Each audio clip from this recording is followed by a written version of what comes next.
Hello and welcome back to Talk. I hope everyone has enjoyed their summer. I know we did here on the show. And now we're back and we're going to kind of tell you some really interesting stuff today, especially in light of some of the things going on in the district. First off, though, with me, I have Sharon Stanley, Information Services Director, and she is here to showcase a new county real-time traffic application called Cobb Commute. And we'll tell you how to get to that in just a little bit. Let me tell you a little bit about Sharon. She's got a tremendous background. Sharon joined the U.S. Navy working in anti-submarine warfare. Thank you for your service. And eventually earned her master's in information services and worked on naval telecommunications and finished her tour as commanding officer at Puget Sound. When she retired from the Navy, Sharon held leadership positions with Sprint, Nextel, McKesson before coming to the county. So Sharon, tell us a little bit about, and I know you had your tour of duty in Puget Sound out in Washington, and you just told me today that this application, which we call Cobb Commute, has now made it to the West Coast. Yes, sir. I came in this morning and Ed Biggs brought into my office an article from the News Tribune in Tacoma, Washington, where they've quoted you on Cobb Commute. And it's kind of ironic because if you remember, when we were looking at forming this application, we were looking at the Seattle traffic app. Right. We actually looked at the King County, exactly, commute, King County site, commute and site. that was kind of one of our starting guides. It was. So tell us, tell the viewers some of the other places or some of the other folks that have kind of brought attention. Well, the Atlanta Journal-Constitution, of course, and even what's nice about that is that the Government Technology magazine actually took that article and put it in Government Technology for this month. So now that's a big it's deal really to all big. of you It's really because big in for the us, technology right? world, It's right? very big for us. Yeah. So well, kudos to. Why don't you tell the folks, some of the folks in your department and DOT that have kind of worked on this project? Well, we have quite a few. It was a big project. Some of the key players in it. We had Ed Biggs. He is my division manager, of course, for the technology organization. And then we had Lynn Biggs, who is also out at DOT. They are husband and wife. They are husband and wife. Out at DOT, and then David, of course, her boss, David Montagna, her boss. Quite a few other folks in my shop and our GIS shop, also worked on it. We worked with a vendor, Arcadis, who did a really good job with us.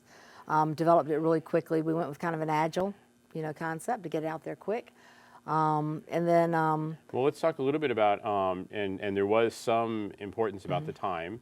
As folks, of course, when they see it, will think that we were trying to deal with just the traffic. But really, what started it, folks in District 2, especially East Cobb, are getting ready to start enduring, I guess you could say, a major water authority project, which in our next segment, Glenn Page, the director of the Water Authority, is going to be here to tell folks about that.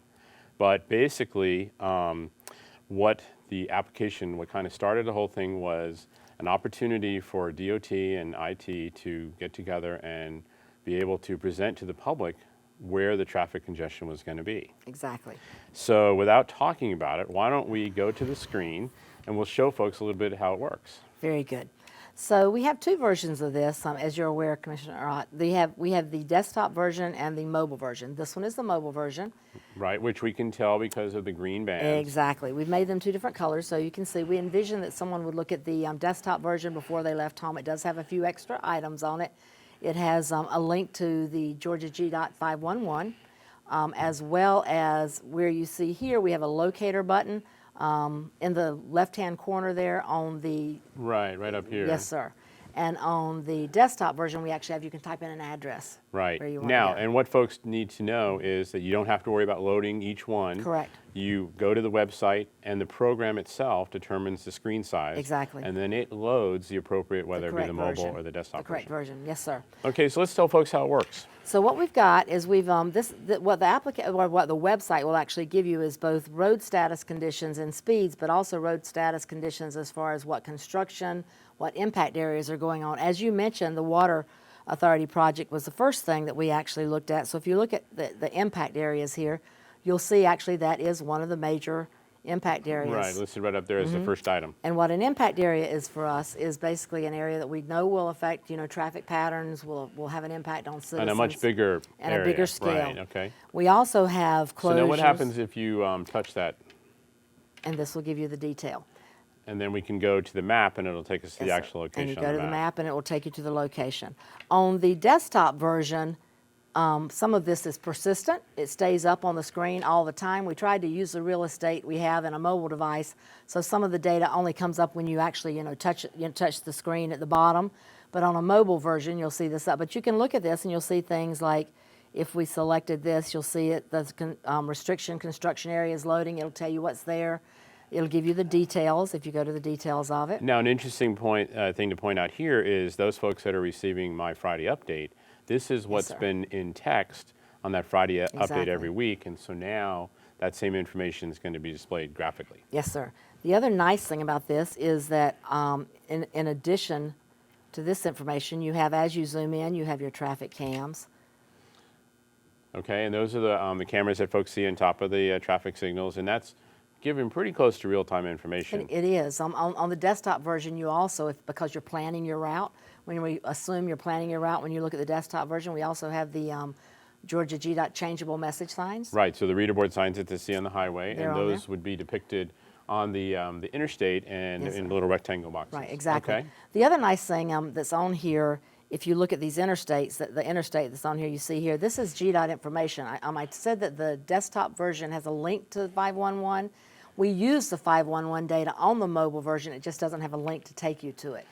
Right, and so it's kind of seamless. Exactly. Yeah, the person using the software is not going to know whether it's COB information or GDOT. They would not. And basically it's telling the same thing. The only way you might notice a little bit of difference is maybe the color of red. Exactly. But that's all described on Exactly. the legend as to what you're looking at. It is. The other thing that's nice, but I actually used this when I was going to Myrtle Beach on vacation 2 weeks ago, and the nice thing about having the GDOT on is after I got out of Cobb County, I actually continued to use this until I got all the way into South Carolina, which I switched to Waves at that point. Right. But ours I thought was a little more accurate. Well, let's so. talk a little bit about, because some folks have asked me, why didn't we use Waze or why didn't we use Google Maps? Because there is a good reason.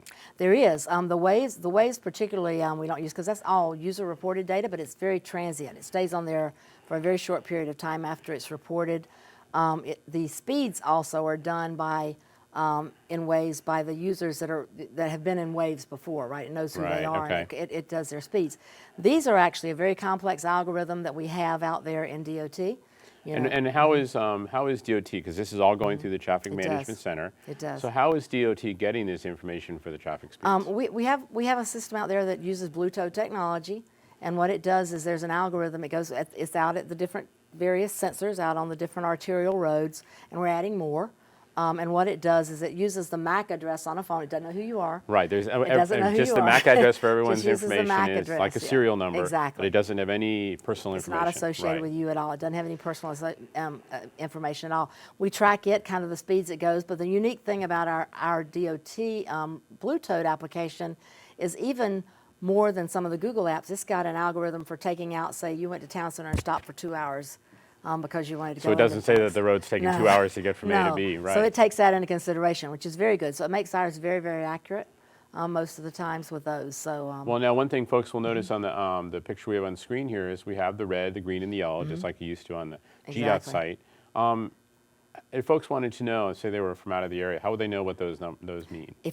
on this map, if you just go to the legend, Okay, so now the interstate speeds, and like we talked, the interstate speeds are coming from the Georgia DOT, Yes, sir. and then the arterial are coming from the county. exactly. And the county, as you mentioned, is in the process with SPLOST projects and some other projects of adding more Even of the more of Bluetooth these. devices. So you'll see if you're using this website, you will see more and more of the arterial roads start to show up. In fact, this morning I noticed a few went down into the southern county past us. So those were added actually this weekend. Okay, so let's go back to the map, and You want to go out to the yeah. total map? So now we have this. Okay, so now as we zoom out, we see the traffic cones, which you showed. The audience is like road work, construction projects. What about the red circles with the white These are lines? actually closures. So those are important to you if you're traveling. Okay, so let's take a look at what the details are on the Gann Road closure. All right, so what it does is it tells folks, once again, similar to what's in the Friday updates, but this includes a lot more information, And it's updated real time. and it's also countywide. Right. Even though this program was initially designed for Yes, the sir. water project, Yes, sir. it works countywide. And so tell folks. Now, let's talk about now these are kind of scheduled road closures. They are. What happens, a while back, folks over in the Cumberland area know that there was a major water line break in front of the Right. Home Depot. Right. How would that be handled? Because this is real time, as soon as that information is posted in the Traffic Management Center, it shows up on here. Right, so immediately. So immediately. Now, I know that this is, if you want to call it version 1.0. It is. And very I early know your version. staff and DOT have had some discussions on, so if we were to have a situation like Right. that, what are some of the possible ways that this could help with detours? What we've looked at for future potentially, future applications of this website is to potentially put the various detour routes on there. It would allow us from the Traffic Management Center actually to kind of, through this posting, now we aren't doing this yet, but say, okay, take this detour for this amount of time, then we switch it over to try to kind of control the Sure, amount of so people. instead of like having to put a police officer or some DOT person Exactly. out there, we could manage that from the Traffic Exactly, Management Center. exactly. Okay, so of course the big question is, can this help the public with the Braves It and can. events? It can. What we foresee, and these are future, these are discussions we've been brainstorming a lot with the wide acceptance we've seen of this. We expect this to kind of work with the Braves. We Well, so foresee. let's go back to the map and kind of show folks how, for example, if you lived up in the Roswell area of the county Okay. or Roswell itself, Yep. how might this be used to help someone up there to get to either a Braves game or an Right. event at the Cobb Energy Right. Center, or even Exactly. with football starting Yeah. at KSU, getting to a football game? Exactly. The way I would use it today is I would look at the speeds and I would see where I've got congestion, right? Okay. What we eventually hope to do is provide some routing on there. We don't have that at this time. We also hope to work with some of those with Kennesaw University as well as potentially the Braves to work with them to say, if I'm going to this parking lot, this is the route I need to take. This is the best route right now. This Right, is and the fastest route. and your staff and myself and DOT, we've actually met with the Braves. Yes, sir. Showed them the application and talked about how that could be integrated into their system. application. So, so coming up, folks can. This is live today. It right? is live today. And to get to the application, and we'll have the web address on Right. the bottom of the screen, but it would be Cobbcommute.org www.cobbcommute.org or or .com. .com. We own right, both. it works on both. And so what we'll do is, as we continue to enhance the program, we'll have you back and show some folks what's new about the We're program. excited about it. Stay tuned as we update the application and offer more and more opportunities for you to find out what's going on with the traffic in your area and around the county. So right now we'll take a break, and when we come back, we'll be joined by Glenn Page from the Cobb County Marietta Water Authority. We'll be right back. Hey, my name's Katie and I'm in the 9th grade. I'm an A average student and I'm an athlete working towards a scholarship. And everybody tells me how much potential I have. But I just wish someone would tell me where my next meal is coming from. Katie, how'd I do? Do you have to be so serious? Well, I mean, I did like a crazy dance in a movie if you want me to do a little, no. Play a role in ending hunger. Visit feedingamerica.org/hunger and find your local food bank. Today is Saturday. Today is Saturday. Yeah. Salad on Saturday, fruit on Friday, throw a ball Thursday. Water Wednesday, touch your toes Tuesday. Let's move Monday, swap us next Sunday. All the healthy children eat well and move a lot. And move a lot. And move a lot. Eat well and move a lot. 60 minutes of physical activity a day and eating well can help get your child healthy. So keep them active and eating well every day.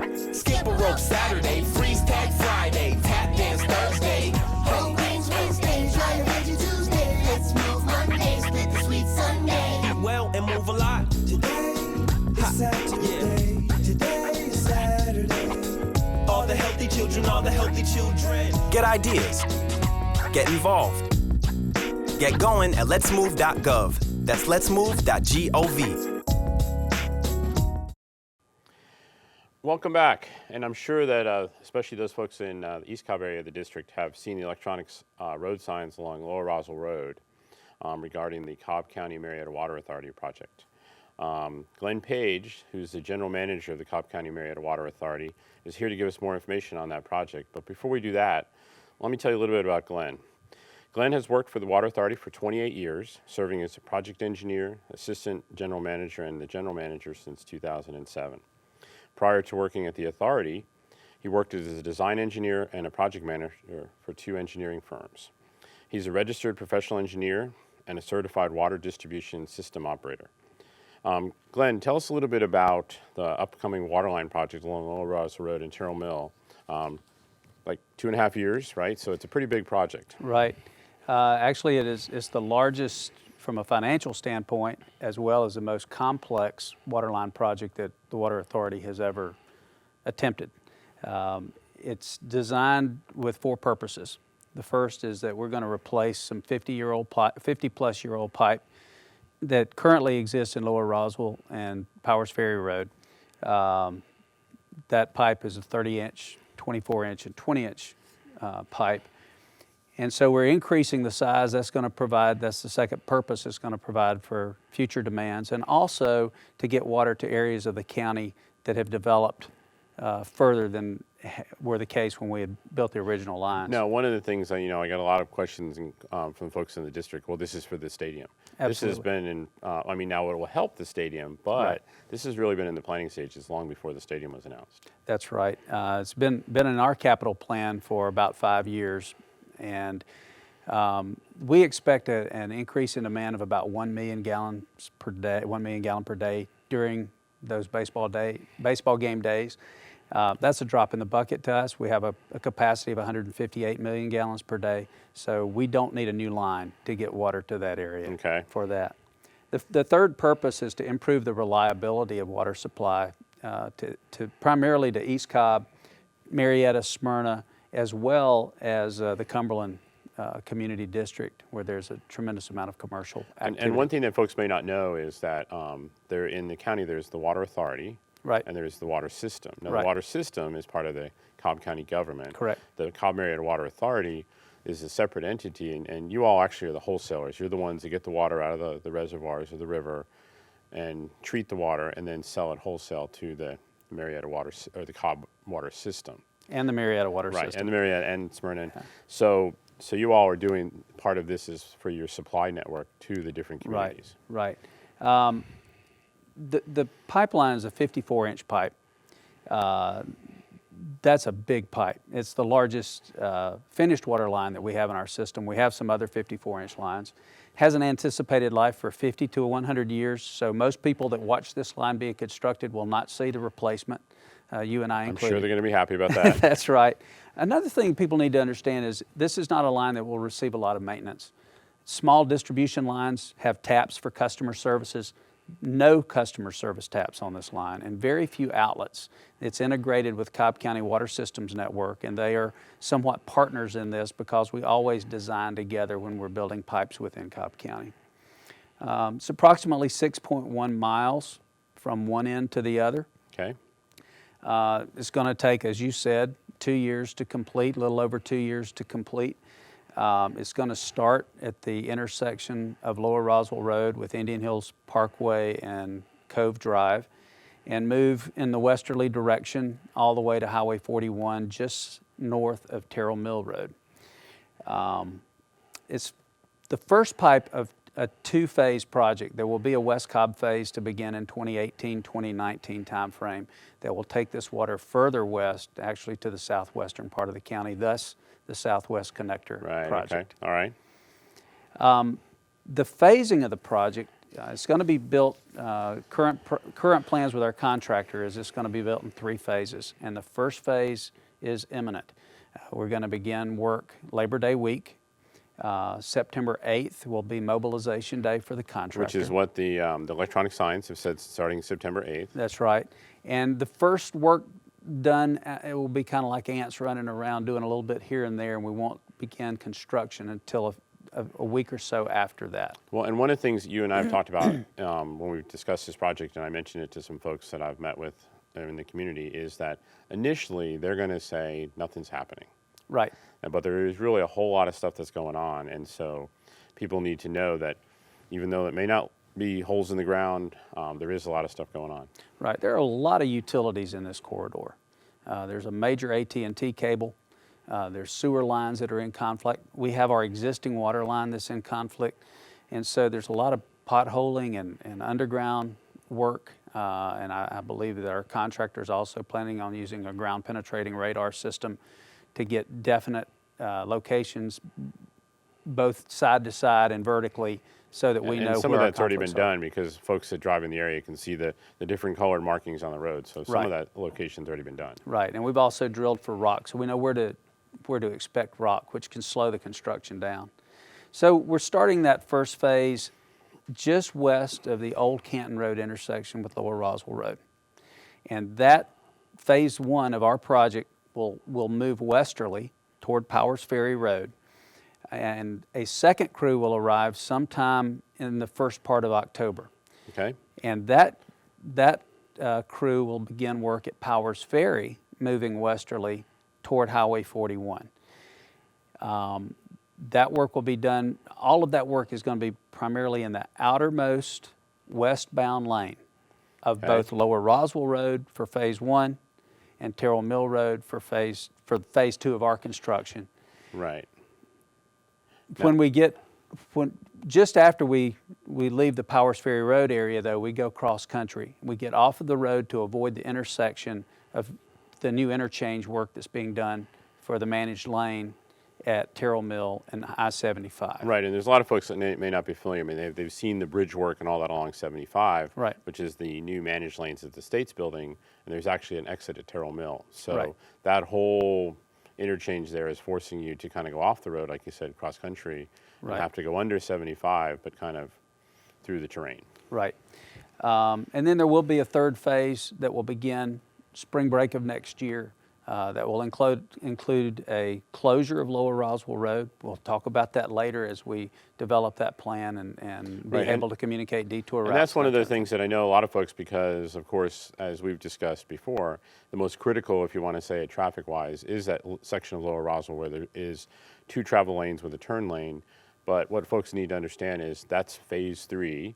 Right. And where you're starting, there is actually more roadway for traffic than there is anywhere else. And so Right. it may not have as much of a traffic impact as that phase 3 would. Right. Speaking of traffic impacts, I mentioned we'll have people mobilizing on the 8th of September. That Saturday, September 12th, we will be placing barricades in the roadway. And so So that the first will be time folks can expect to see road lane closures is September 12th. Right. And we're doing it on the weekend as a signal to people, this is coming, be prepared on Monday morning, the 14th. There will be lanes closed. We've been coordinating with the school board for bus traffic. They're going to make some slight adjustments to begin with their bus schedules. And if there's any need looking down the road, they may have some shifts in routes. But the school board, transportation folks, and our engineers are working in hand. And that's something, as you know, because you've been part of it, there's actually been a coordination committee for about the last 8 months. Right. And in the previous segment, we showed folks the traffic application that IT and DOT has made. And so, as you mentioned, the coordination committee has included public safety, the water authority, the water system, fire, police, the school system, so that everybody's kind of working together Right. so they can get the word out. Right. One thing that I want to make clear too is when we do these lane closures, we're not closing from one end of the project to the other. What people can expect to see is a closure from a subdivision street to a subdivision street. It's done in segments of maybe a quarter of a mile. And it will be a barricade placed to allow work in the outermost lane. There will be some spot closures when we're bringing equipment in or bringing materials in for the project, but most of the time there will be 2 lanes, at least 2 lanes, one so lane one in each each direction, right. during the construction. Also, we're coordinating with DOT that when we complete a section and we're going to pave back with a temporary surface until we get to a good stopping point and a good place for DOT's contractor to come in, then the entire road, whether it be Lower Roswell or Terrell Mill, will be milled and repaved curb to curb so that there will be an entirely new road surface with the water line underneath. And I think that's important to mention because I know a lot of folks have seen that there's been some cracks and potholes in Lower Roswell Road, and part of the reason that the county hasn't come in to fix it was because it was going to be dug up and then, as you mentioned, milled. And so when the project's finished, Lower Roswell Road, basically from the Quarles Treatment Plant all the way down Terrell Mill, across Powers Ferry to 41, will be newly paved. Right. So, Another thing for people to remember is this process is a linear construction process, but it's not going to go really fast. We have an average anticipated production of 60 feet per day. So if you stand at the street corner and wait on the contractor to get there by the end of the day, you're going to be waiting a while. So now, one thing that some folks may want to know about is when you go from street to street, and if their driveway happens to be in that part, will they get advance notice that you're going to be on their section? Yes, and subdivisions that have a single entrance will have the same thing, but, and that is also coordinated with police and fire, because we need to make sure that there is access. When we do cross some of those streets, there will be cuts in the pavement, and emergency arrangements will be made. Okay. Well, now, obviously, your website, which is on the bottom of the screen, folks can go and get more information. Right. And there's also listed there the hotline, the project hotline. Project hotline. DOT will have the ambassador, which is currently working on Windy Hill Road project at the East Cobb Government Center one morning and one afternoon a week. And so all this information is available on the website. Right. So what I'd like to do is, if you want more information, go to the website or talk to the ambassador, or you can, you actually have hired a separate communications person for this project. So there's a lot of opportunity for folks to get information. And what I'd like to do is invite you back, and we'll actually go out on a road trip to show folks the project once you get started. That will be fun. All right. That's all for today. So I'd like to thank you for joining us on To Talk, and look forward to having you join us in a couple months to show folks the project. That's all for this month.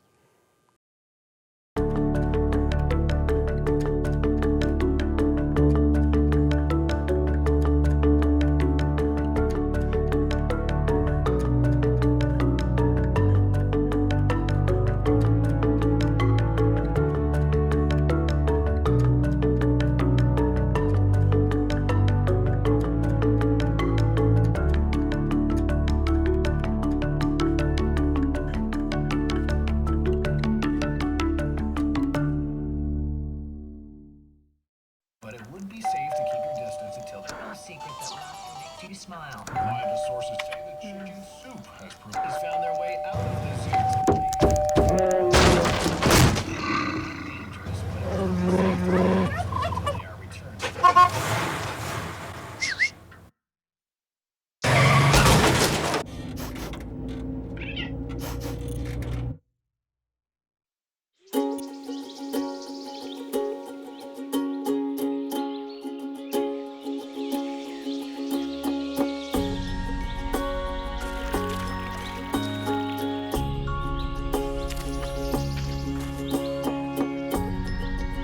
Getting closer to nature can get you closer to your family.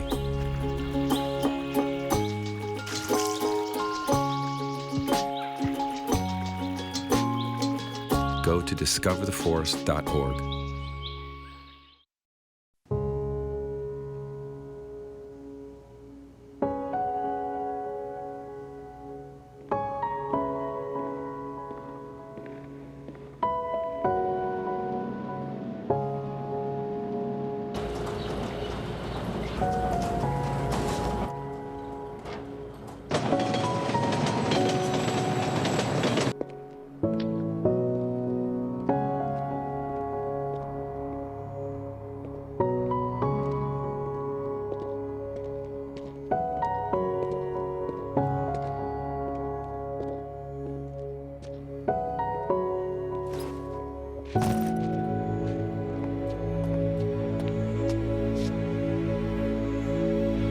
Welcome home, man.